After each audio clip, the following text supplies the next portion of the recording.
प्राचीन भारत की बात है, जब उज्जैन के महान राजा विक्रमादित्य अपनी न्यायप्रियता और साहस के लिए प्रसिद्ध थे। राजा विक्रमादित्य का मानना था कि धर्म और न्याय का पालन ही सच्चे राजा का सबसे बड़ा गुण होता है। उनके राज्य में सुख, शांति और संपन्नता थी और उनकी प्रजा उनका आदर करती थी।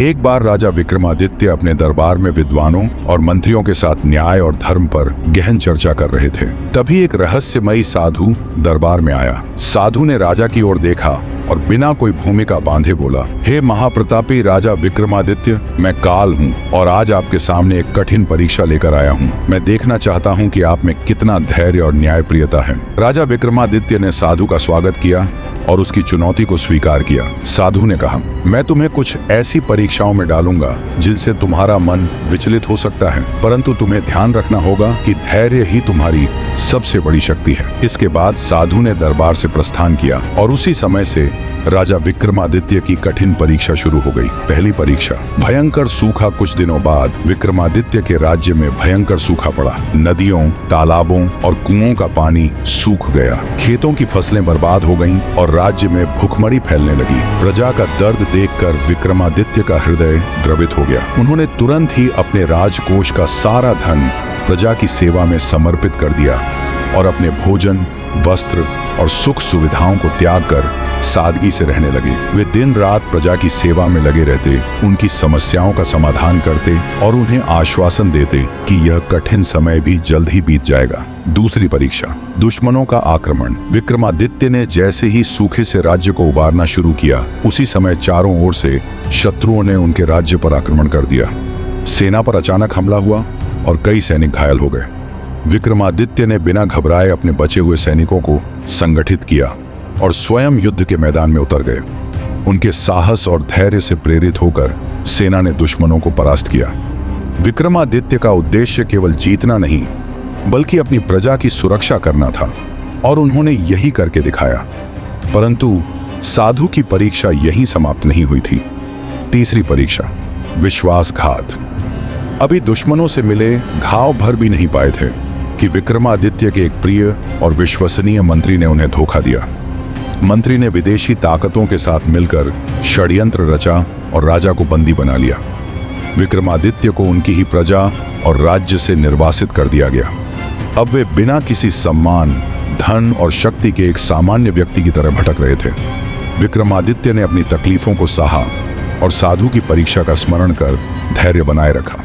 निर्वासन का जीवन निर्वासित होकर विक्रमादित्य एक अज्ञात नगर में पहुंचे।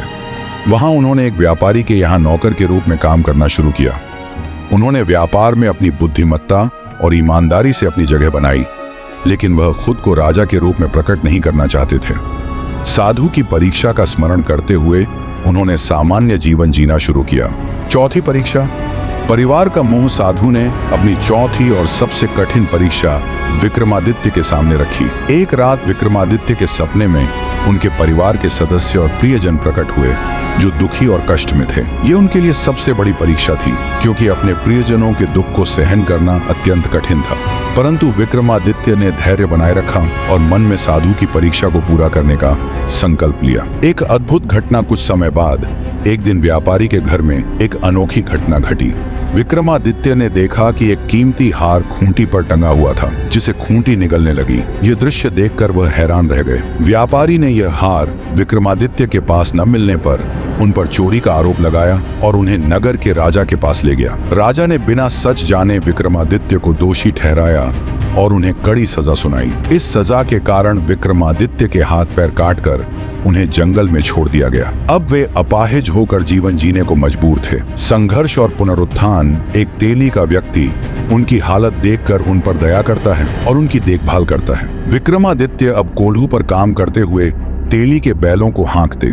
दिन रात परिश्रम करते हुए उन्होंने अपनी हालत को स्वीकार किया और साधु की परीक्षा का स्मरण करते हुए हर कठिनाई का सामना किया। मल्हार राग और राजकुमारी का प्रेम कई साल बीत गए। एक दिन वर्षा ऋतु में विक्रमादित्य अपने दर्द को भुलाने के लिए मल्हार राग गा रहे थे। उनका गीत इतना मधुर था कि नगर की राजकुमारी उस पर मोहित हो गई।